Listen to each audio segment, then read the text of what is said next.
Thank you all very much. I speak and I broke it. So, she's like, I don't want to hear him.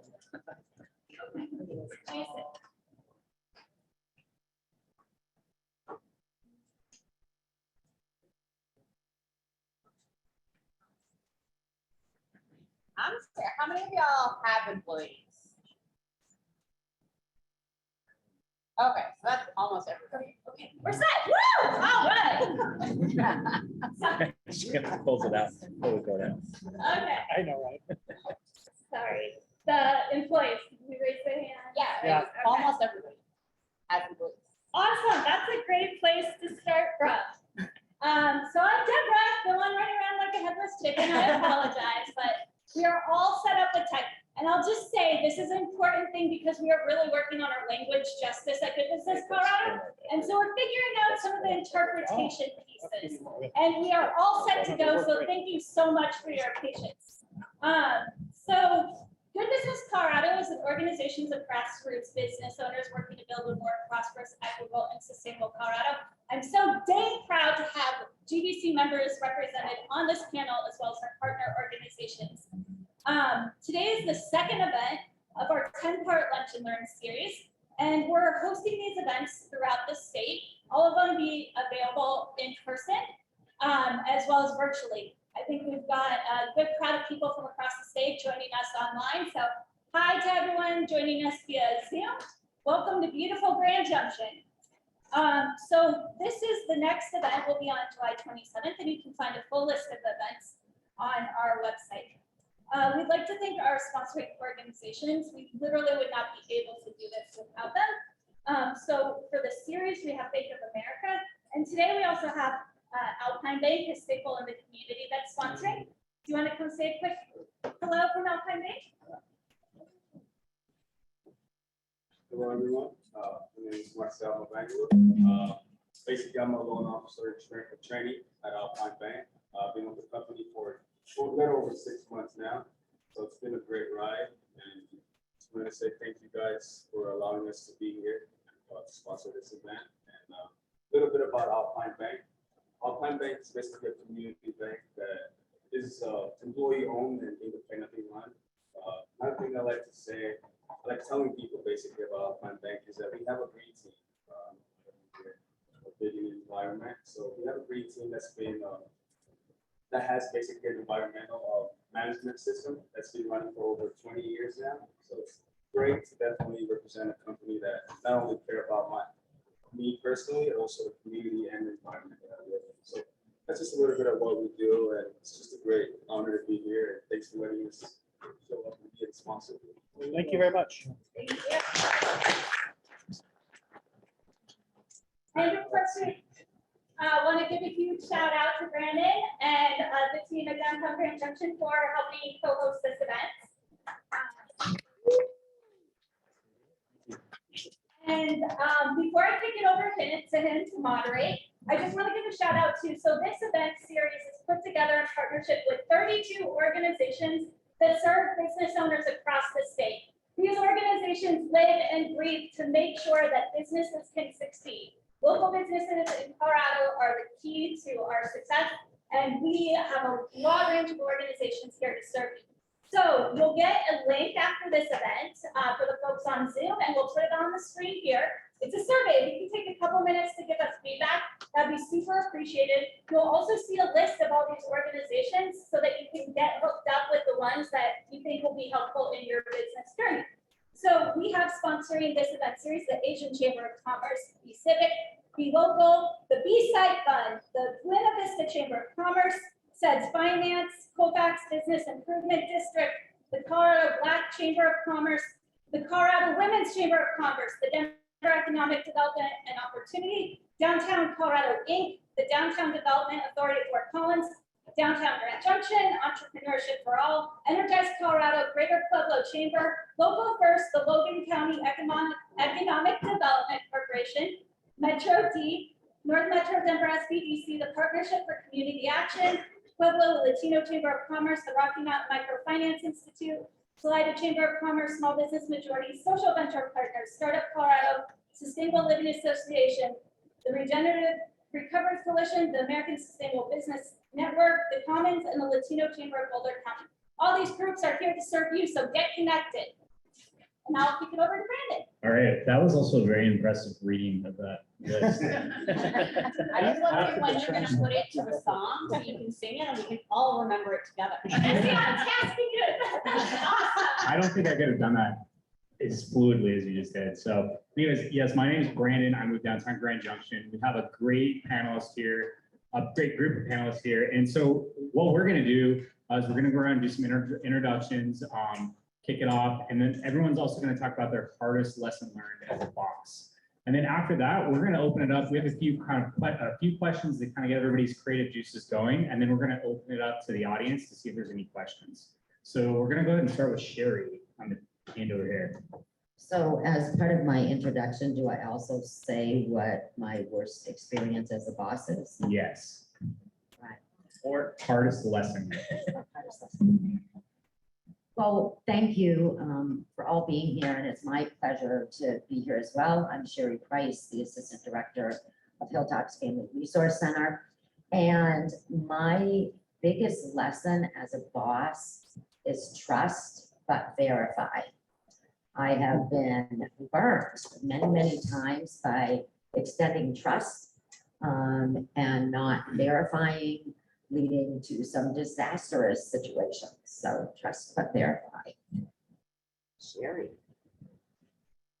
Hi, my name is Sherry Thatcher. Hello, my name is Sherry Thatcher. I'm the Human Resources Manager for Cloudwise Inc. We're a tech-enabled cybersecurity company here in Grand Junction. And my, I guess, hardest lesson learned as a boss would be learning to separate business and personal. I had several direct reports, and a lot of times as a boss, you make decisions that maybe they don't understand because they don't have all the information necessary to know what's going on behind the scenes. And you're stuck with making that decision based on what's best for the company. Thanks, Sherry. Dave Knudsen, I'm the founder of Orion Rising LLC. It's a consulting firm, organizational development, human resources. I just shut it down in January, so I'm not asking for your business. The hardest lesson learned for me is a formula that I developed it, and it's about engagement. Engagement equals significance plus involvement. And what that means is if you want engaged people, you have to be looking for the positive. You have to tell them how they are making a difference. So that's the significance part. The involvement part, and this is where you learn who did I not involve in these decisions. One of the things that sends employees or associates sideways is decisions that are made without their input that impact them. So engagement equals significance plus involvement. Good afternoon. I'm Curtis Engelhart, and I am the director of the Mason County Workforce Center, and recently just accepted the position for Grand Junction Economic Partnership as their new executive director.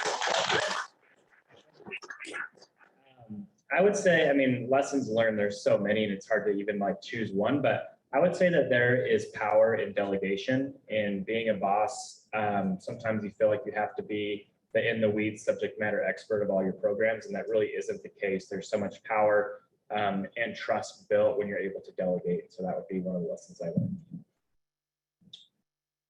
My name is Greg Olson, founder of Growl Agency. We're a marketing and technology company based here in Grand Junction. I'm going to go off of what you were saying there, but I'm going to say work-life balance. Mine's in the delegation. I think the hardest part for me over the past few years, and we've had tremendous growth, been really lucky, is to have that work-life balance. And you need to do that as a leader so your team also feels they are allowed to have work-life balance also. Hello, my name is Jessie Berg, founder of How Career Garage. And this is a topic really near and dear to my heart because what I do as a business is help businesses set up systems and operations at the very, very beginning stages of their business so they can grow and hire staff in a way that works. And as a manager and as a boss, I think the first and hardest thing I had to learn is that you're gonna mess it up sometimes. you are inevitably going to say the thing that makes the situation so much worse than it needed to be. And you're gonna look back at it and you're going, God, I could have said literally anything else. Anything else would have been better. And sometimes that's just how it goes. And so you have to learn to roll with those things. And like so many other things, you have to learn that it's okay to fail. Those are all great responses. Thank you all. So the first question we're going to kick it off with is, how do you build a good company culture? And particularly in the remote hybrid work environments, if anyone can touch on that as well. I'll start. I think it's something true to what we're happening at Growl is we've grown so much, and now that we do have some remote teams, I mean, not as large as some other people maybe sitting on this panel, but that engagement equation that you just gave us, I wrote that down. We use a lot of digital tools. We use, I mean, of course, Zoom is a big one. We do try to have team members come in for meetings, but I think building the culture, I'll just give a couple tips on tools and I'll move on. I want to hear what people have to say. We use a tool called Small Improvements. You can get it online. It works really well for us to track kind of engagement, track our one-on-ones with employees, track goals and objectives. Also allows group members to give praises to each other kind of publicly. So I think that's a big thing. I don't always know the wins that are happening. I sometimes only see the opportunities for improvement, let's put it that way, right? I think versus all praising all the good things going on in the business. And we always do quarterly, we call it State of Growl, so to keep people in the loop of what's happening in our business, all of our groups as we move forward. And also getting the employees involved in the culture aspect of it. If we talk about criticism on culture maybe later, but making sure it's not like, hey, we're having a golf outing and no one likes to golf, right? But I think that'd be really fun for everybody. So we're going to have our monthly golf thing. So really have to be careful that we're really engaging inclusivity for all of our employees and something they want to do. I think those are really great points. I would add, for us, one thing we have really strived to do is clearly define our values as an agency. And it's not just something that you're going to see like on the bottom of an email signature or on some letterhead or anything like that, but it's something that you actually hire and fire by and you live by is those values. And that's been huge for us, for our culture. And then I would also add just an example of what we've done. So we have a hybrid work schedule that we've just adopted coming out of COVID, where the expectation is 3 days in the office, 2 days remote, but it can change week by week based off of any type of work schedule you have.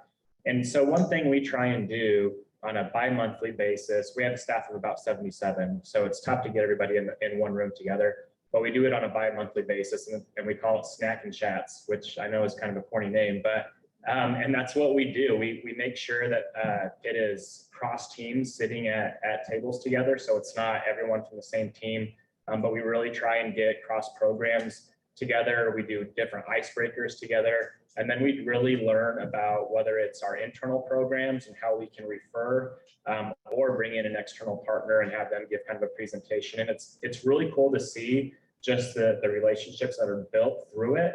And also just the lessons learned and the programs learned through it as well. And I feel like that's really built up our culture over the last 2 years. How many of you have heard of Gore-Tex? Few. I worked for the medical division of W.L. Gore and Associates for 10 years, and that culture was amazing. And it was described by 4 words: freedom, fairness, waterline, and commitment. And so that was explained to new people that came in, and decisions were based on those principles. So it was really simple. It wasn't this paragraph developed by the executive team that no one could memorize. It was 4 simple words. Well, I definitely agree with everything everyone has said. I worked for a small environmental consulting firm, and we implemented everything that Greg and Curtis and Dave have said, as well as taking pulse surveys of our staff to see what their interests are. This has been really helpful when we were deciding company benefits. Because as you all know, if you're able to offer benefits, you want to make sure that the benefits you're offering are actually helping the people that you employ. So definitely checking in with your staff and getting their feedback, and then choosing things that you can actually implement for them and letting them know that you heard them and that you're going to move forward. It all seems like, it all seems like we don't know how to run this mic. Except a few people down there. It all seems like we're really agreeing and focusing on values. I thought it was so important, and I forgot your name, when you really spoke about a culture that cares about me.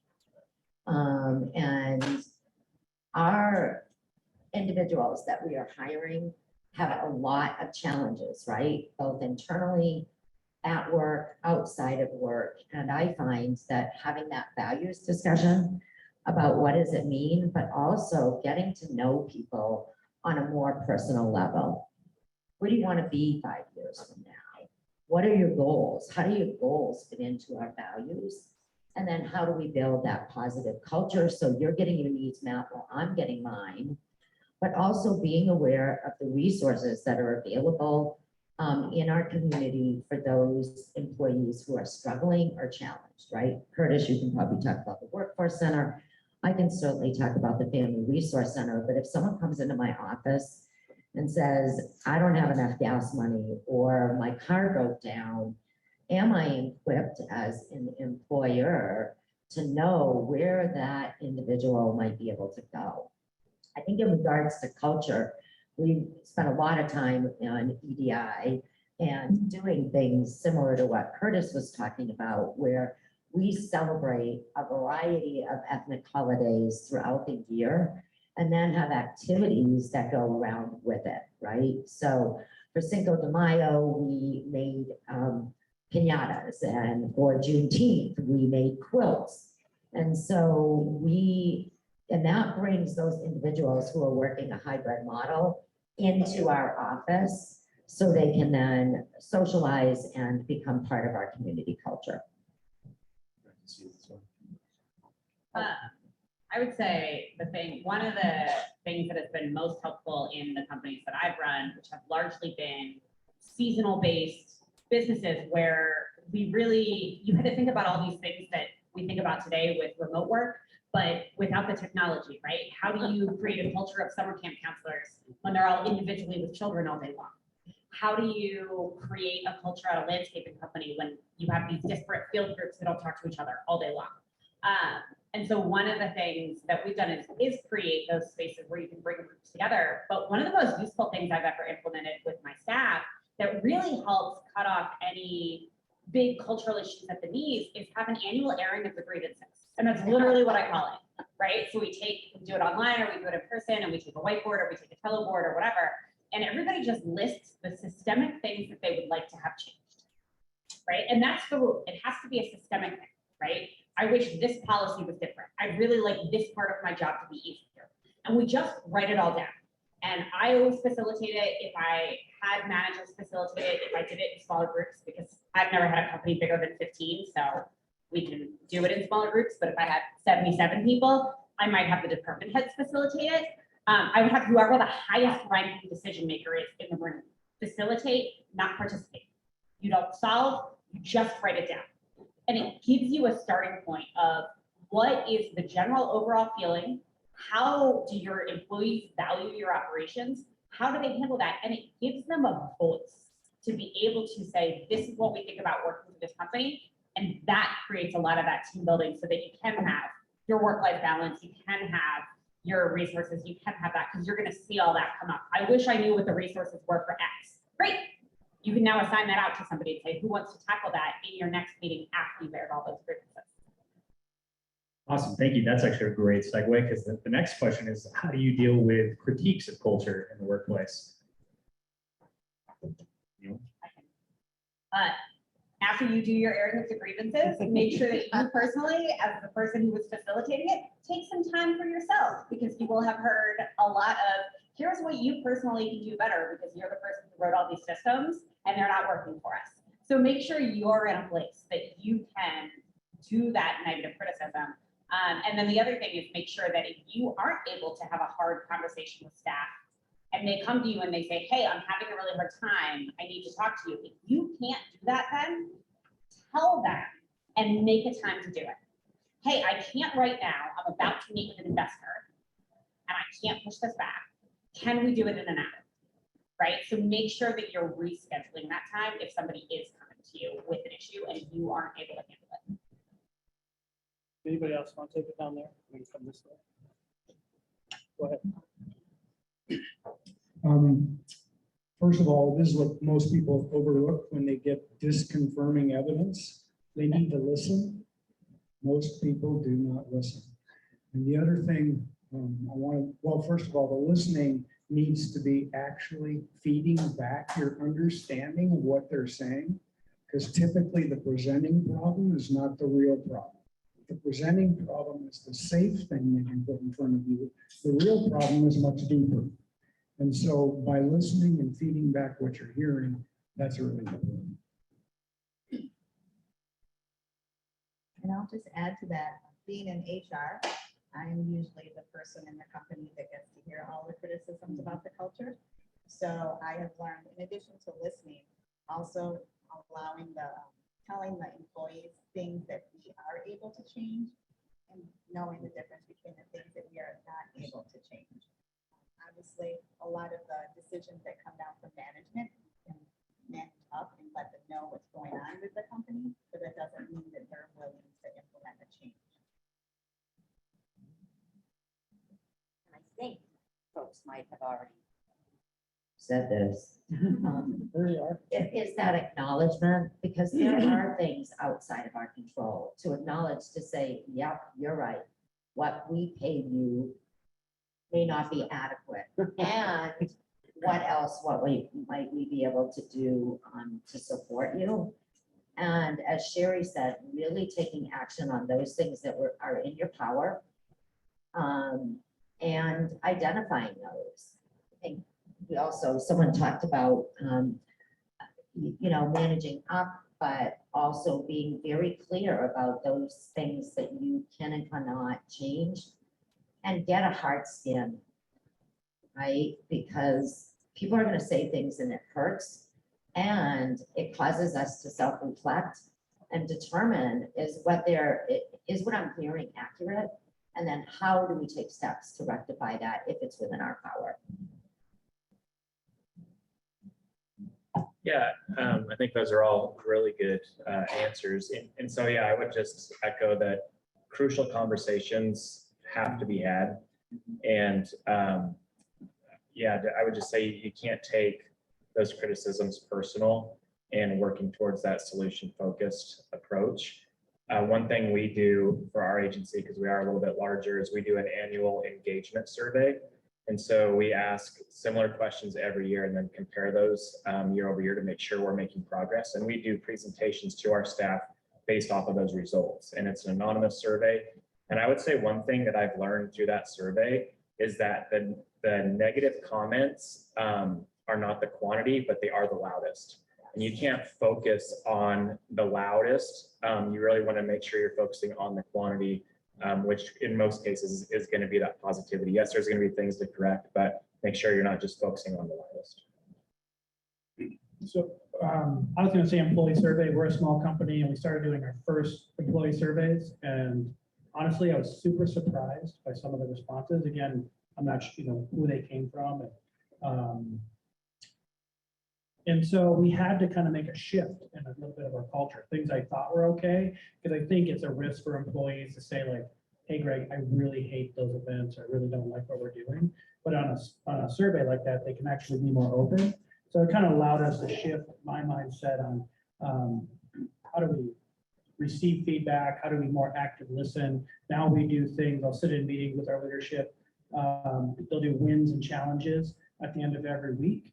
Of things that happen. And so I think we learn a lot just from those because they feel open. But then the state of growl, like I talked about, we kind of recapture some of the things that we're working on to active listening again, kind of repeating back what we've heard from them. Here's the things we're working on a quarterly basis. And then the things we can't, usually it's just they don't have enough information. And like we said down here, that they're not sure how decisions are being made.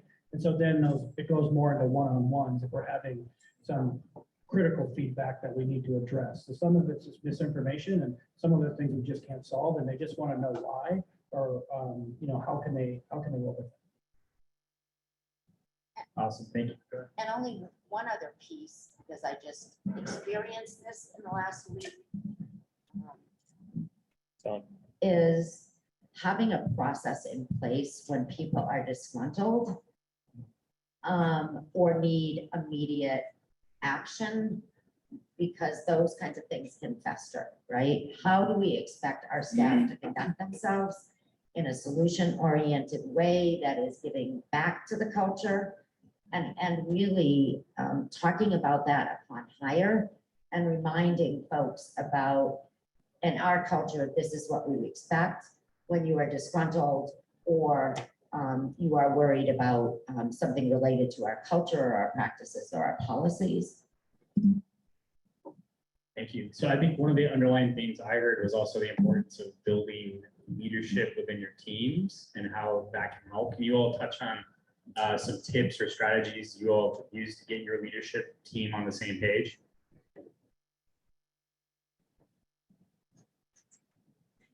yeah, I can start on that. So we recently I inherited a large unit, and with that came 3 additional supervisors. And my current leadership team was a very well tight-knit team, and we had been working together for the last 5 years. And so I wanted to make sure, bringing 3 additional staff to the leadership table, they felt included and felt welcome and felt heard. And so first thing we did is we did a strategic planning offsite. So we made sure we went offsite, and that way there's no distractions. We started with a leadership podcast I listened to. His name's Great Reshuffle. To plug for him. Great leadership insight.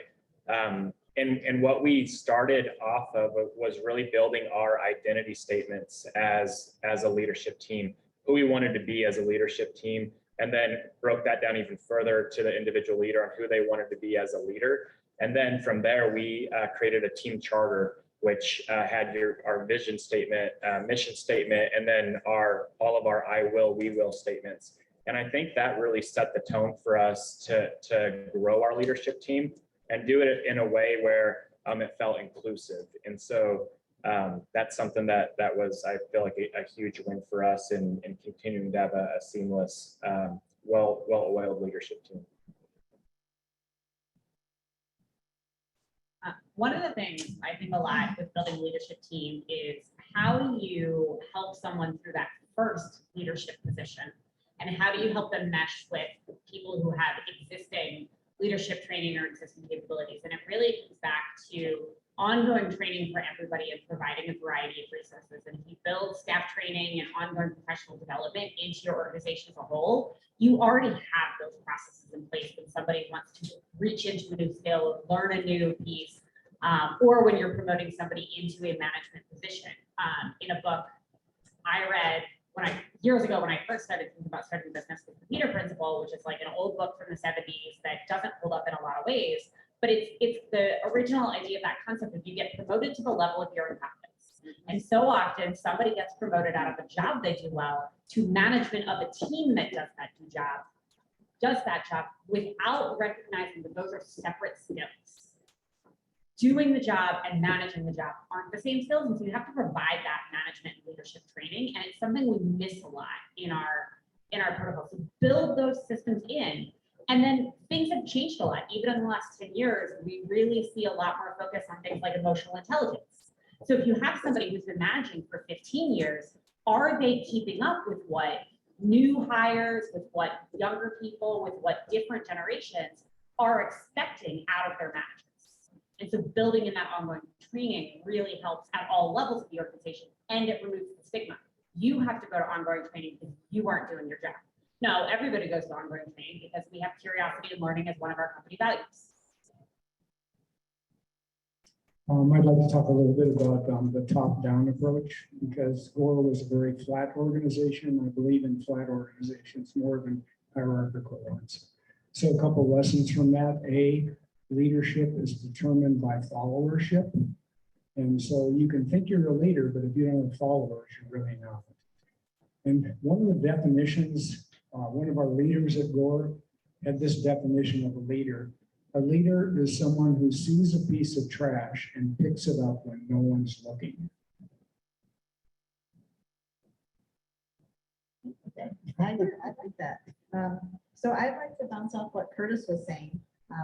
This, I think, is very challenging, especially if you're a department of one. I've worked in multiple companies where I've had 3 or 4 different bosses, and as you can imagine, they all had their favorite piece of the business, and that was their pain point. So what I would suggest, and what I've done in the past, is you get to know the leadership, where their pain is, and then you can start catering to them. So if someone is really interested in the financials and they take more of an interest in the numbers and the revenue, you can present your solution or things you want to implement with a financial background. If people are more interested in training, then you can show them how you can teach people how to change their behaviors or learn new skills. So that's been really helpful in a lot of the positions I've had. I agree with both of that, right?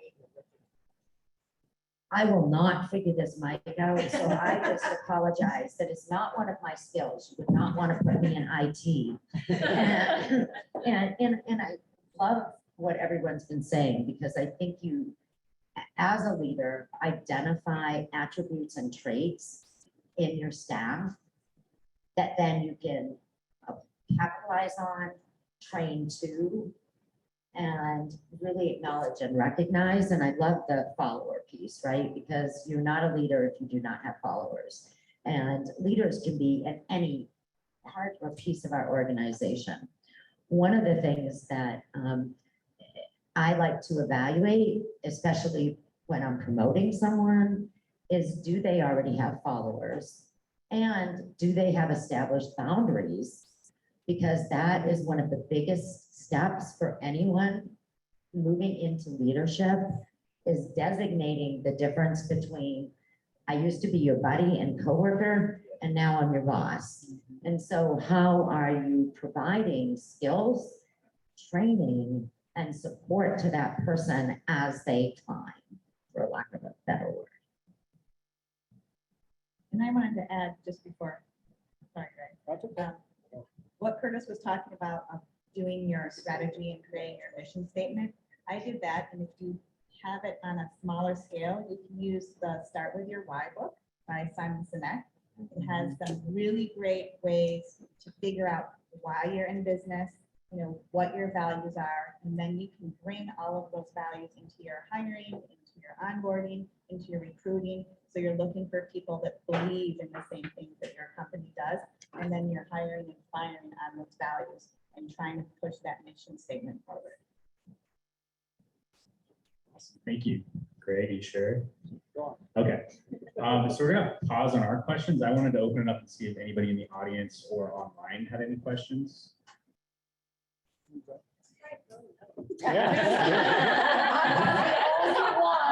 See if you can work it. Okay. We'll give this a try. So you guys, when you were talking about dealing with critique and all of that, a lot of you brought up surveys and you know, having these surveys where nobody knows who's doing it. We're a team of 4 and some freelancers. Like, if I send an anonymous survey, the whole group knows exactly who goes to the team.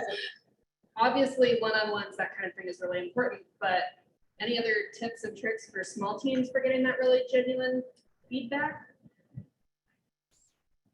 Well, one of the things we used to do, I've spent about 8 years in management consulting, and so you hire someone from outside to do a focus group. That's one way to get after it. The thing you really be careful with the surveys, don't ask questions that you're not willing to do something about. You know, so a lot of surveys ask about compensation. If you're not willing to do something about compensation, you better not ask the question. It'll come up anyway. Yeah, it'll come up anyway. It always does. There's never been a survey. Have any of you experienced a survey where wages doesn't come on? So I'm a team of 3, right? And so it's me, I have 2 staff. We work very closely together all the time. We don't even use the general channel in our Slack platform. It's just like the 3 of us in a direct message, and that functions as our general channel. So when you have those small teams, it really becomes about generating that trust with your staff all the time, so that you're not waiting for a survey, you're not waiting for those check-ins. You find out about stuff as they come up. And so I schedule a one-on-one with my staff every week, every other week, to kind of go over projects and whatever is going on. But also a lot of it is when I come up with an idea, really cultivating that space for them to say, I don't like that idea. And the more often we go through that engagement and that interaction where they say, oh, I have this question, and I provide a useful thing, and they say, great, thanks. Or they have a question and I provide a not at all useful suggestion, and they say, great, that doesn't help. And I go, okay, let's find something else. The more you have those kinds of reactions, the more that trust is there within your small team that they'll tell you when they want something.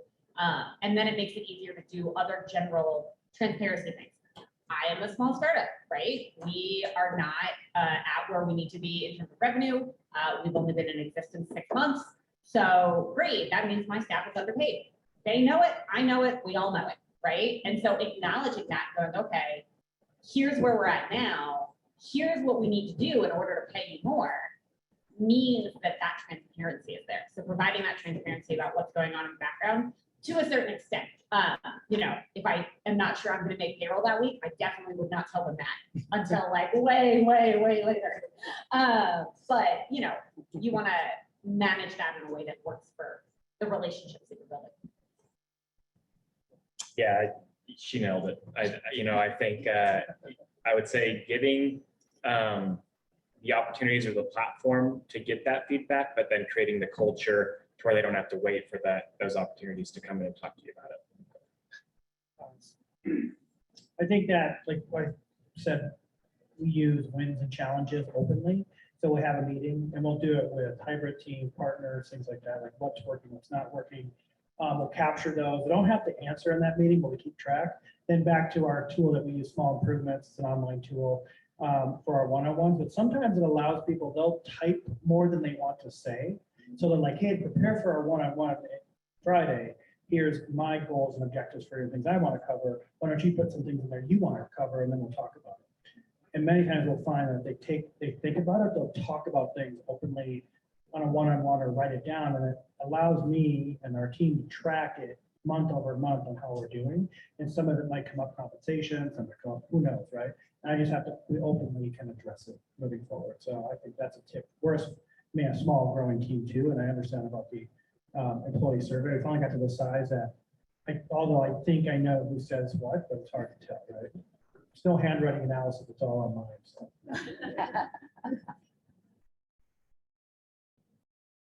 Awesome. Anybody else have any questions in the audience? Got an online one.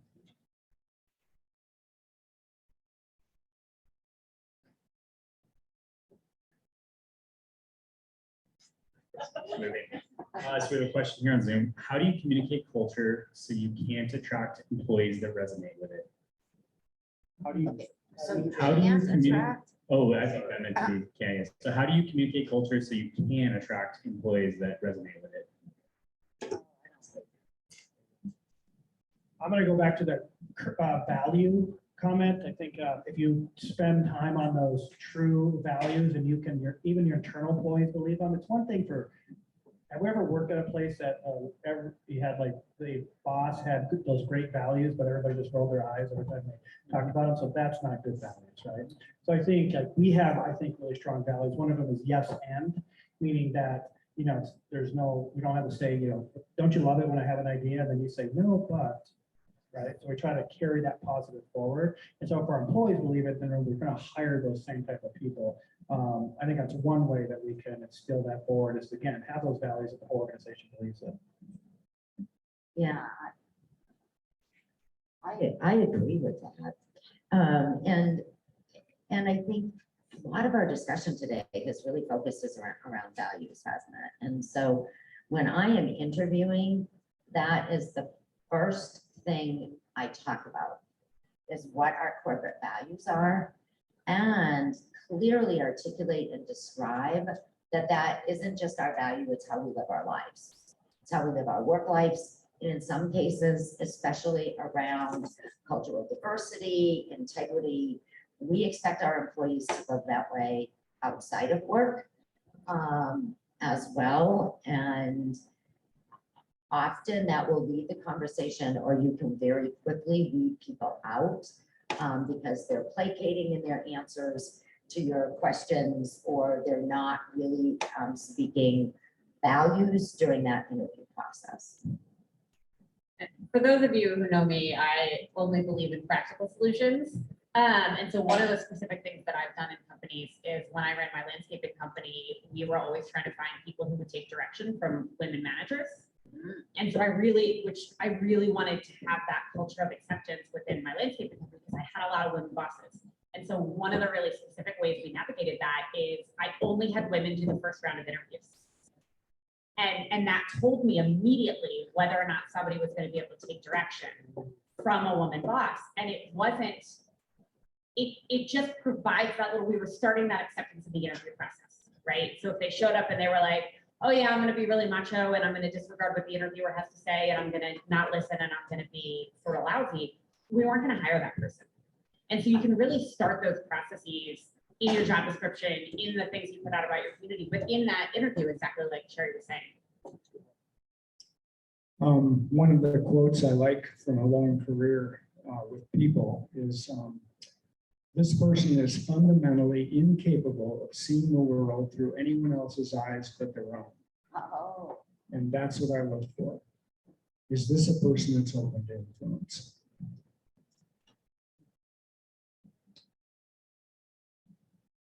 Anyone else?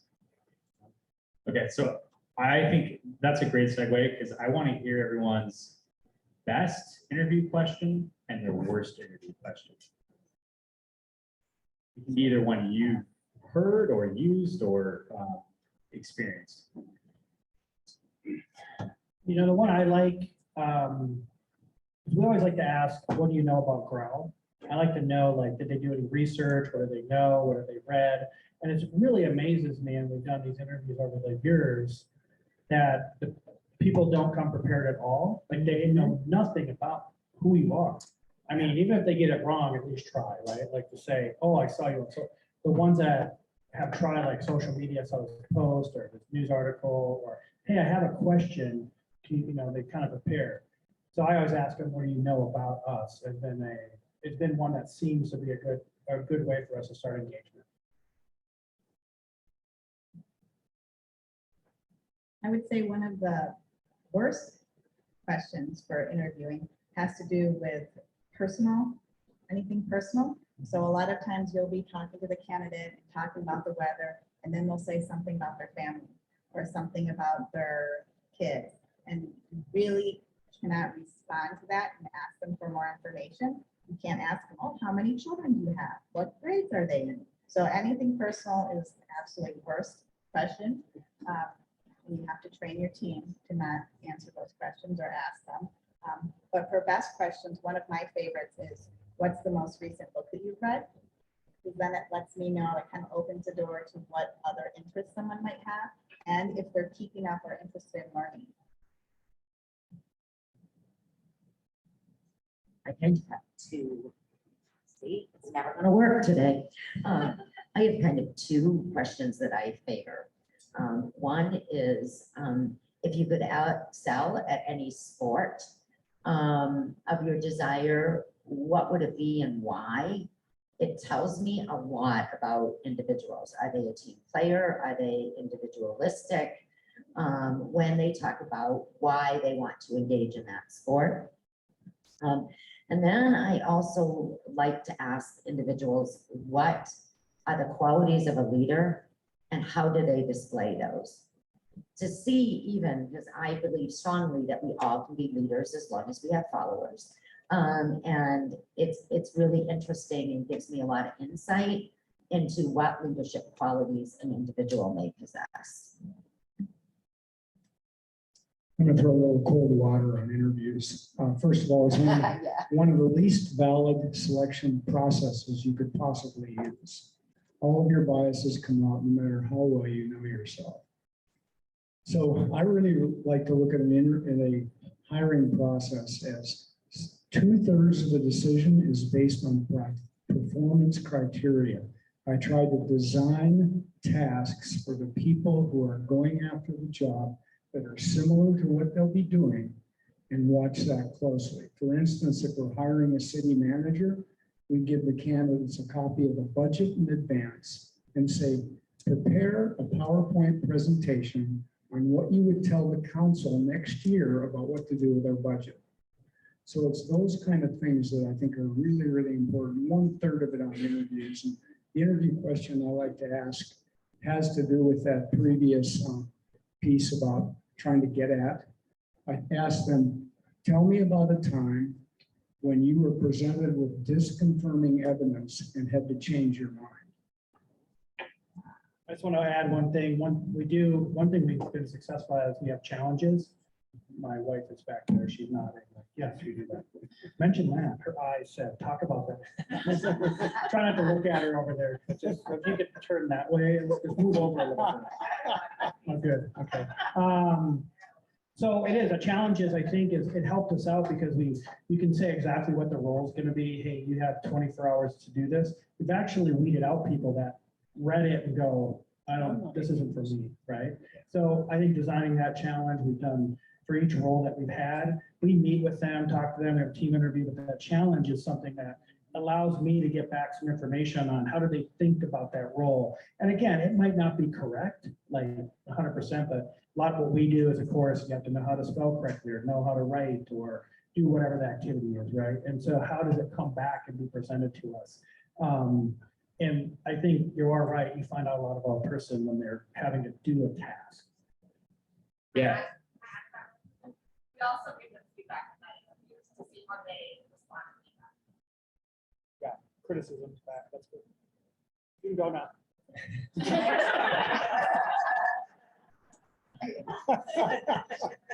I would add, this doesn't necessarily answer the question, but I think it goes to there's a lot more to it than just an interview. And at the Workforce Center, and this is something we offer to any employer, is we have a variety of different assessments that you can make sure that your candidate is the right fit prior to even interviewing them. So we run everybody through a fit and talent assessment prior to their interview, and it really ask really good questions on how they're going to be working within a team, attention to detail, self-motivation, that kind of stuff. And then we also offer what are called prove-its, and they're just that, prove what you say you're good at. So and we have over 900 different prove-its. And so if you need someone who's really good in Excel, we have a prove-it that really shows if they're actually proficient in Excel. And so you can run them through a bunch of different assessments prior to interviewing them. And those are all complimentary to our employers. I'm going to say something that's really unpopular right now. If you are asking for more than an hour of time out of a potential employer, you need to, or a potential employee, you need to pay them. So if you're asking for performance evaluations, you're asking for those things, pay them for that time, because it is the single biggest way that you can show employees that you value, that they have a life outside of your work. It's one of the best culture things that you can do. We've all been to job things where you're being asked to do a bunch of things to show that you can do that job. And that gets really frustrating, particularly if you're trying to do a lot of interviews, particularly if you're trying to get out of a job that's really overbearing. And so being realistic about what you're asking those potential employees to do is huge in getting good employees to come to you. That being said, I absolutely have done second interviews and performance things. And I love what Dave had to say about, like, do part of the job, make sure they fit and they do what they say, and then compensate them for that time, ideally at the rate that that position happens, right? So you're setting that up in a way where you're saying, this is the expectations of the job. This is the amount of work to the amount of pay. And that gives them a really great feedback. As far as my favorite interview question, mine is, what's your ideal work environment? And that tells you without any judgment whether or not they're going to fit in your culture. Because if they describe something as their ideal environment that does not sound at all like your place of work, great, don't hire them. Right? So like, that's a really easy way. And I have almost exclusively replaced your ideal work environment with, I never ask someone what their strengths and weaknesses are, because I don't care. That just tells me whether or not they're self-aware, and I can't tell whether or not they know what their own strengths and weaknesses are. I don't know them. But if you describe your ideal work environment, I definitely know whether or not you're going to fit with us or not. Awesome, thank you. So we have a question from online. Tiffany wants to know, have you changed any of your strategies with the current hiring challenges? So I can start on that. We've completely revamped our job descriptions to be more of like a sales pitch because it can be so hard to find quality employees. So our whole job description starts with our culture and our mission and our vision, and then gets into the weeds of the job duties. So, and that may have been done, by other companies years prior, but just bear with me because I do work for the government. So it takes us sometimes a little bit longer to catch on, but I'm really changing our job description to more of a sales pitch, and why you should want to work for us has really been helpful for us. We lowered our standards.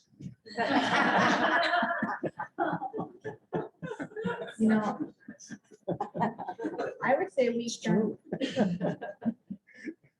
turned to a lot of different avenues to find candidates now.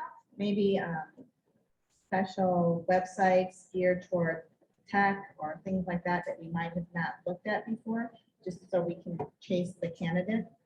And we've also looked at different types of candidates. For example, people coming back into the workforce after a time away, or people that were raising their family and now want to get back and jump into their old job that they did 10, 15 years ago. So we're widening our breadth, but still putting them through the same type of questions and screening. We've had a really strong internship program with CMU or community colleges and that, and also a really good partnership with you guys that's worked really well over the years to help grow our staff. And I think you have to put that extra relationship into the community, whether it's a business incubator, workforce center, the chambers have been really beneficial to us, to sit down with them and say, here's what we're trying to do, here's the position we're trying to fill. Many times they help you rewrite that job description based on what they know is the talent available in the community, okay? We also have a group, our HR company is called Puzzle HR, been fantastic, game changer for Growl. And they have coached us on how to hire better remote workers, because that was always a challenge for us. Not that having remote workers was more like, how do we manage remote workers? How do we manage the expectations of what's happening in that remote space? So, the struggle with any of what things we're talking about as small business is we don't know what we don't know until we find out we should have known it. And that's always, that's really, I could write a whole book, and I think I was giving her, here's my list of mistakes I made. And it's like, I can really talk about those and what I've learned from them. But so that's what I think the hard part is. Hiring and managing is very tough. I mean, the people side of the business is the best and the hardest at the same time. Everybody, I've been doing this a long time, especially as you grow into larger teams. I mean, we're not robots, right? We have good days, bad days, we come to work, then we have to be on Zoom meetings, and I got to wear pants one day, I don't have to wear pants the other day. I mean, it's really confusing now, right? So, I mean, but it's a lot. I mean, setting expectations, and I have to get my head out of the business to get to the human side, right? So I spend half the day on a spreadsheet, really, right? And then the other half of the day going, hey, how are you doing? And the active listening has to come in. My brain doesn't switch on like that. Mail, we don't, how that works, right? It's like, you got to really look someone in the eye like, how are you? And then that glazed over like, he doesn't care, right? So that's the challenge. I just wanted to say, I think there's having that local community, going out for experts, sitting down with someone on the Curtis's team and saying, I don't know what I'm doing. Can you help me? Is this going to make sense? Because you put it out there and you get no response. Well, obviously there's a reason for that, right? So utilize the resources you have in your community to really shine. And I think that's the best thing I can say. I haven't hired since March of 21. I have changed nothing. I poached my current 2 employees for my last company. And I think honestly, that's one of the things you can do. It is easier to retain existing staff than it is to hire new staff. So the easier you can make it for your staff to stay with you. So you're hiring when you expand, but otherwise not having to replace people all the time. That's going to be a really huge one. Awesome, thank you. So it is almost 1 o'clock and we want to be cognizant of everybody's time. We are going to continue for another 30 minutes for those that want to stay and continue the conversation. But I do want to just give each of the panelists an opportunity to talk about their kind of key takeaways on being a good boss. We'll just pass it along here. Perfect. My biggest takeaway is that your business is the most important thing to you. Sometimes the rest of your life is the most important to you. It's never the most important thing for your staff. So realizing that your staff is always going to have priorities outside of your business, the more you can work that recognition into your policies, the happier your staff is going to be. That's so many, now I just blinked out. I think, I don't want to say retention, right? As we've grown, and I think, how do you have those programs in place, active listening to retain the employees and grow them within? And I think it's easy and hard at the same time because they want to grow internally. And, they want to have that strong work-life balance. So I think we spend so much time on like getting new business, new employees, new this, and then we have our existing teams in place that we cannot forget that they're there day in and day out, doing the work that, for our clients that we're doing. So I really think don't take the light off of your current employees. Yeah, I would just add, for me, I would say be present and have clear, consistent communication.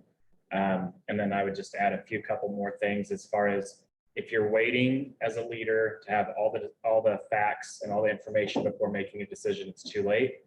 And then lastly, I would say you can either have control or you can have growth, but you can't have both.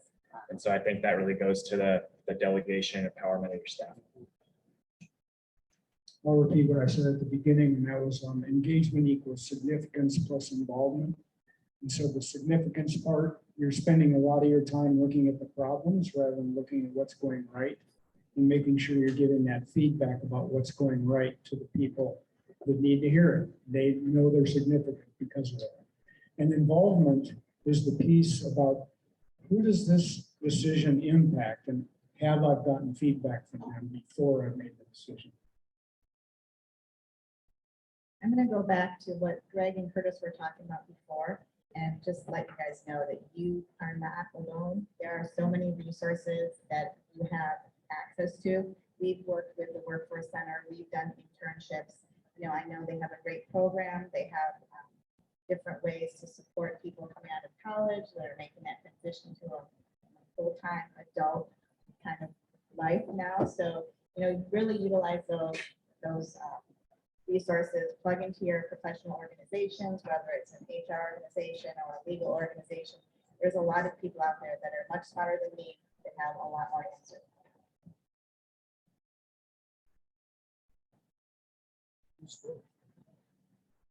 Oh, now they're telling me to use both. That's like an experiment. Are you sure about that? I probably will reiterate, everyone says great answers, but again, it's that, do you value your employees? Do you know what your employees' needs are? And do you have the resources to help to assist them in meeting those needs, both professionally and outside of work? Because we have so many challenges in our world today that impact our staff's ability to come to work. And so we want them to come to work healthy and resourced. Oh my God, now I have to. Yes. So yeah, I can just ask really loud. So we have one more online question. Tristan would like to know, what strategies do you use to find leadership candidates, those who have previous experience and qualifications to help fill leadership roles?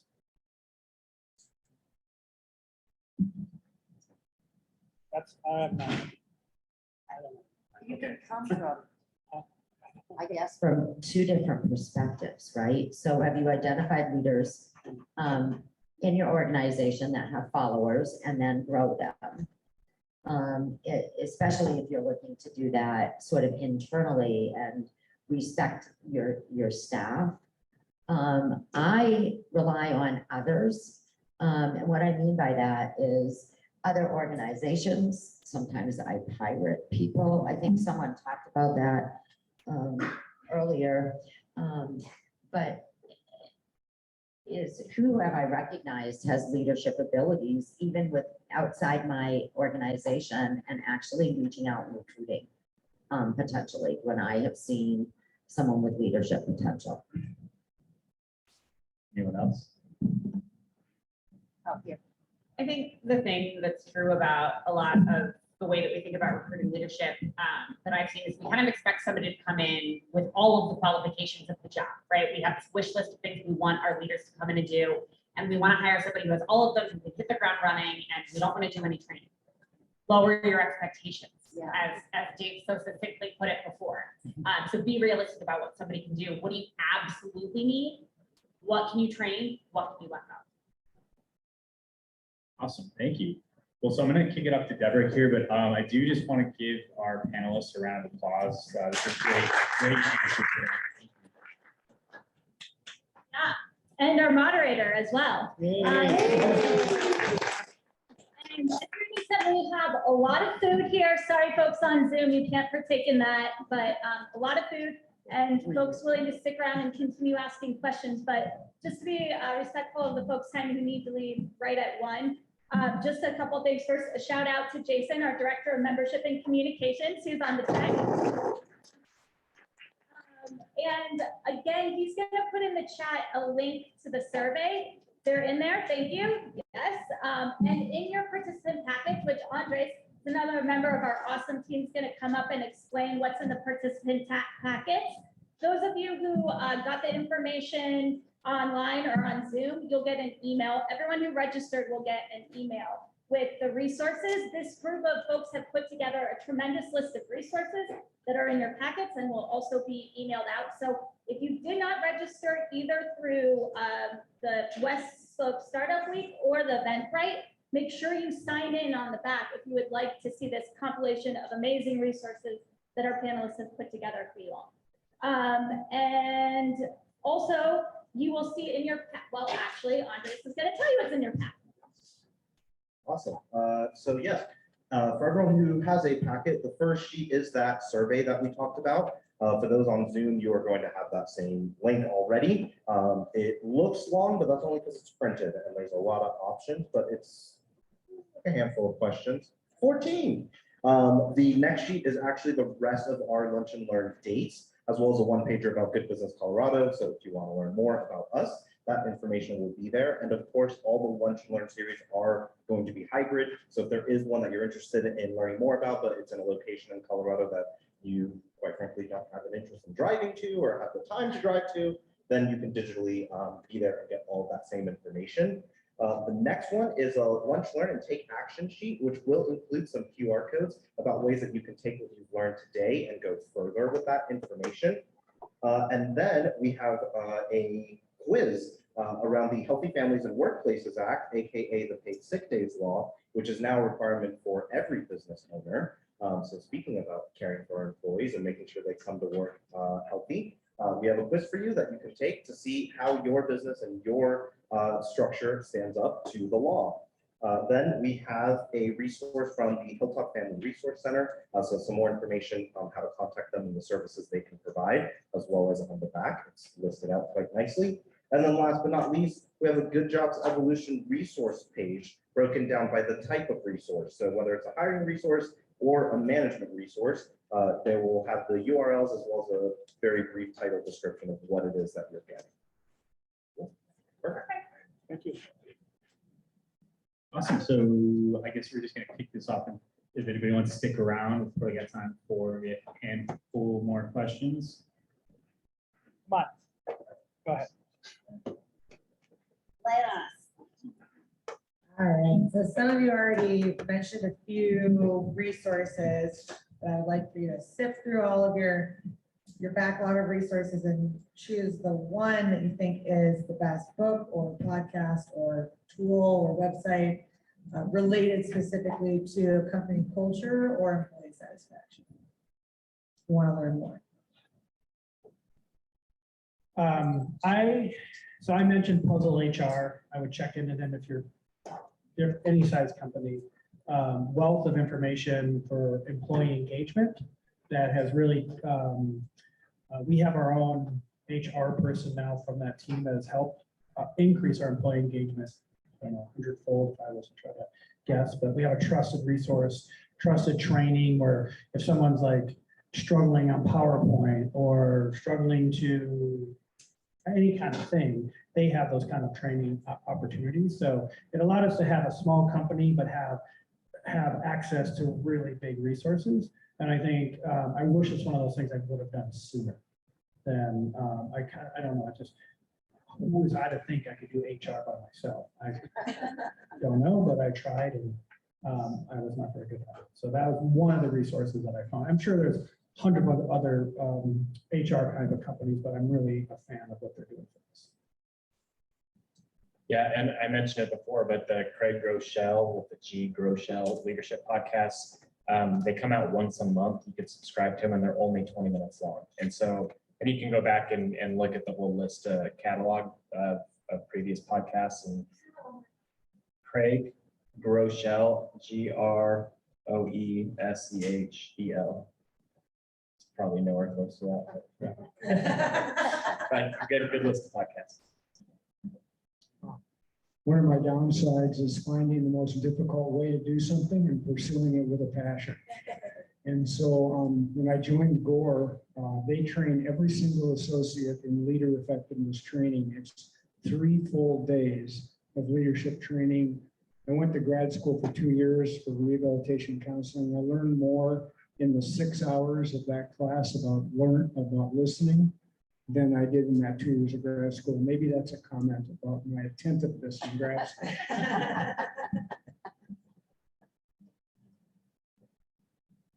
One of the leadership, and it's kind of a funny and it's a really easy read, is called My Iceberg Is Melting. And I don't remember the author, but it's really about these group of penguins and their iceberg is melting and they have to figure out how to get to safety. And each penguin has a defined personality and it's hilarious, but also very insightful in regards to different kinds of personalities that you can use to really reflect on yourself, but your team members can also read it and say, oh, I'm Naggy Nancy or something like that. So. Yeah, and I would again reiterate the Simon Sinek books, Finding Your Why, Start With Why. And also we recently did a all hands meeting where we went through the business chemistry model, which is basically trying to figure out how you work with your coworkers and figuring out what motivates you and then how you can best communicate with others. And that was pretty helpful as well. Just one quick one. Sorry. Took the mic from me before. No, I just say one thing. If you're having a hard time falling asleep, I start a podcast called Grow Radio. That's all business leaders. Yeah, it's but we interview. I think Brandon's been on it. Have you done it? Yeah. So that is a popular one. But we've had leader at Puzzle HR. We've had so it is. I forget that. I don't ever try to really promote it. It's not about my company, but it is under growlagency.com. There's a podcast link, and it's strictly about the various business leaders and different. It's really just about what they found in leadership, their best practices. We have great conversations. If anybody ever wants to be on it, we'd be happy to host you on it. But I learn a lot just from the people that are on that show. There you go. Fun. Thank you.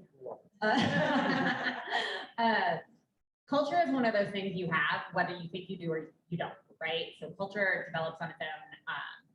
And so one of the best resources you have is your existing staff. Talk to them about what's working, what's not working, what do they wish they had, who wants to take ownership of building out new things. So if your staff says, hey, we'd really like more backyard barbecues at somebody's house, great, who wants to host and plan that? And so really working within those resources that you have, and that's a really nice low cost way to do those things if you don't have somebody who can come in and facilitate it. If you are bootstrapping really hard and reading Simon Sinek's excellent book is great and you have no idea when you're going to figure out the time to do that. talk to your staff. What do y'all want? Who's gonna do it? How are we gonna make it happen? Awesome. Got another question here. Yeah. So my question is basically based on curiosity of wanting to understand from business owners that I just wanted to basically just see what you guys' points are.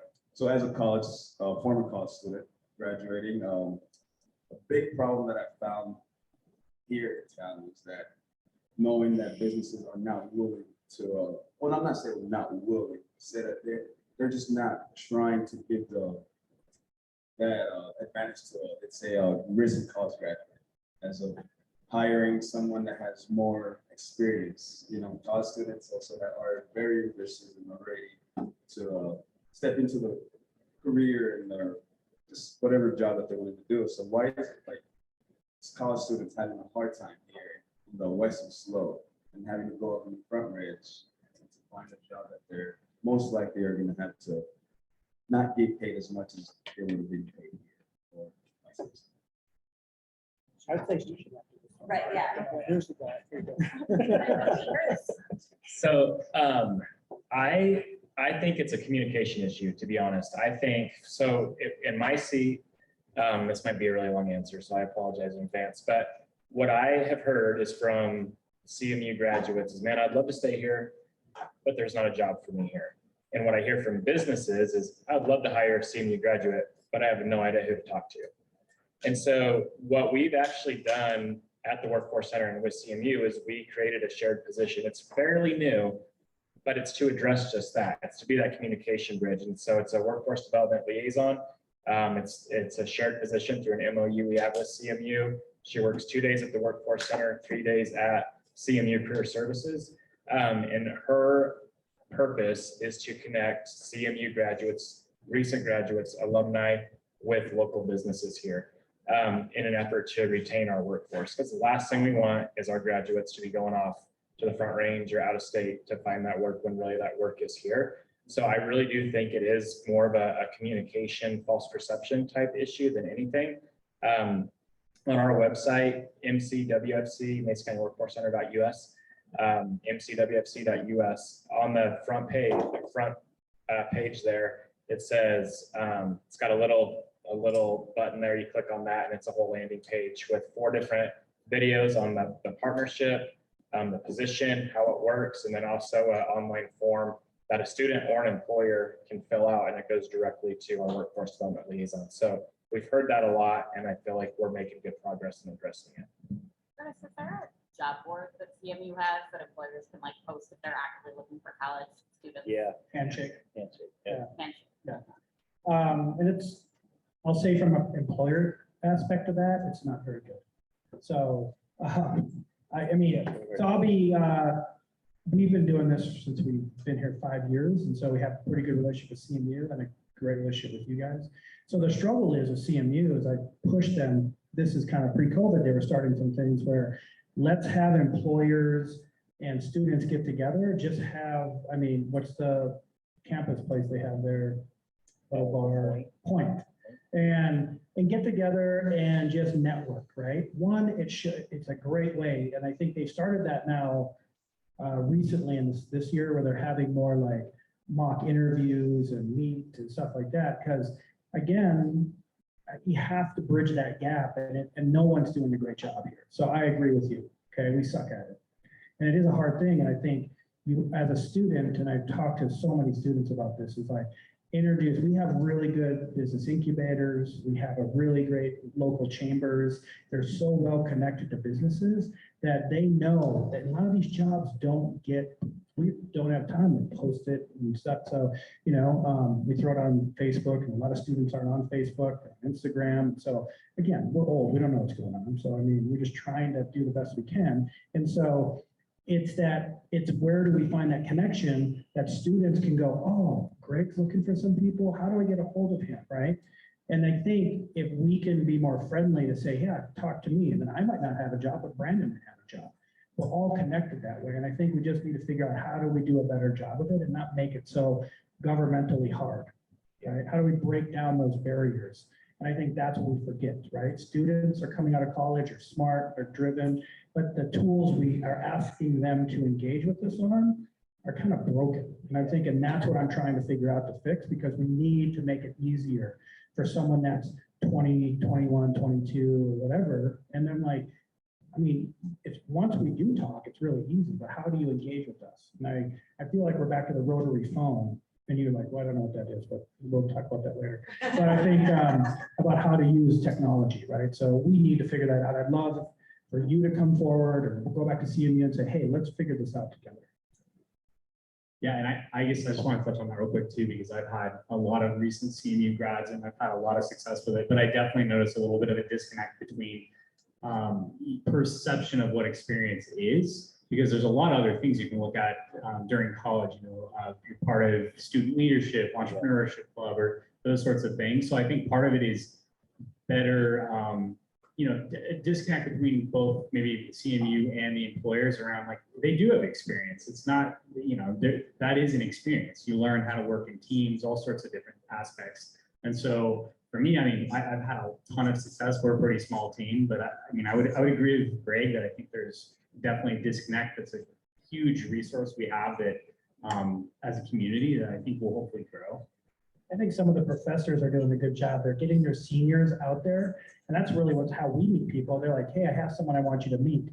And if we have a position, we might not have that position like an open, but we'll work with the Workforce Center to say, how can we put a training program together that we partner with them on, right? Because, you know, if we have an open position in 9 months, 10 months, whatever it is, great. But what if we don't, right? But now that student has helped us. They've gotten good training. You know, they've learned all these different skills that they never would have gotten. So by the time they graduate, they can go and go, oh yeah, I don't even like to call it internship, right? They worked with us for 9 months, 10 months, whatever, and partner with the Workforce Center because they're also meeting with you to say, what skills do you need? What other things can I help you with, right? So when you graduate, you're ready to go like into this workforce, right? You've met more community members and things like that. I think there's like a secret sauce there that not many people know about. And the wins that we've had are those wins, and they start a little bit early. And we sit down with the Workforce Center saying, hey, I have a candidate. Look what we're trying to do. And they sit down with that candidate, sit down with us, and they try to marry those two together.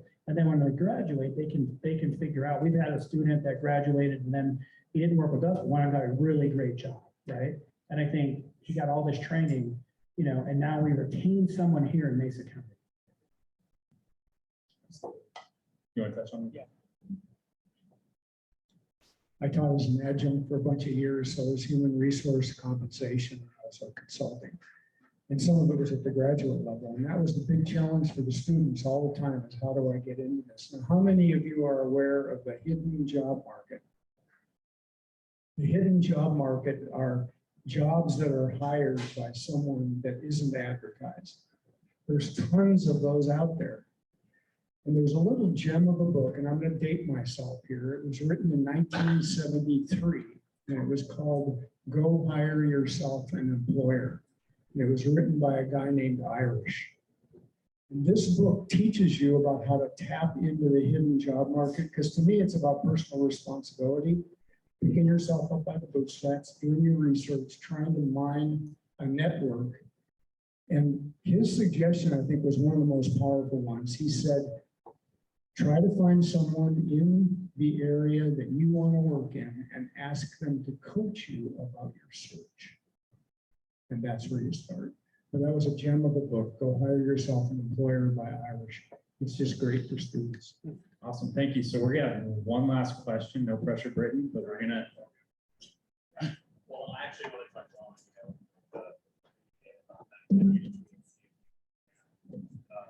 local businesses, identify, that a lot of businesses that are trying to bridge that gap, went on campus trying to, because what we've identified is that students aren't accustomed to going out to the community. Program called GA Career Passport that focuses getting students off campus and